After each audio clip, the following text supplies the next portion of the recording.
जिल्हा परिषद विद्यार्थ्यांसाठी घेण्यात आली शिष्यवृत्ती सराव परीक्षा।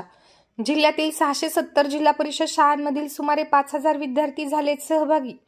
जिल्हा परिषद शाळांमधील इयत्ता 5वी आणि 8वीच्या शिष्यवृत्ती परीक्षेसाठी नोंदणी केलेल्या विद्यार्थ्यांना OMR उत्तरपत्रिकांवर उत्तरे नोंदवण्याचा सराव व्हावा, तसेच विद्यार्थ्यांना वेळेचे योग्य व्यवस्थापन, परीक्षा पद्धती व परीक्षेच्या वातावरणाची सवय व्हावी या उद्देशाने बुलढाणा जिल्हा परिषद व ओपन लिंक्स फाउंडेशन पुणे यांच्या संयुक्त विद्यमाने आचार्य विनोबा भावे शिक्षक सहकार्यता कार्यक्रमांतर्गत शिष्यवृत्ती सराव परीक्षा घेण्यात आली।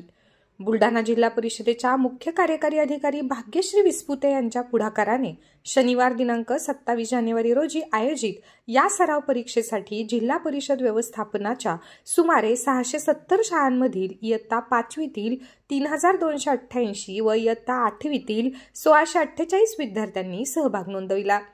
जिल्हा परिषदेच्या शाळांमधील विद्यार्थ्यांच्या शैक्षणिक गुणवत्ता वाढीच्या दृष्टीने तसेच विद्यार्थ्यांना शालेय जीवनापासूनच स्पर्धात्मक परीक्षांचा सराव व्हावा या हेतूने जिल्हा परिषदेच्या मुख्य कार्यकारी अधिकारी भाग्यश्री विस्पुते यांनी जिल्ह्यात शालेय स्पर्धा परीक्षा अभियानाची अंमलबजावणी सुरू केलेली आहे।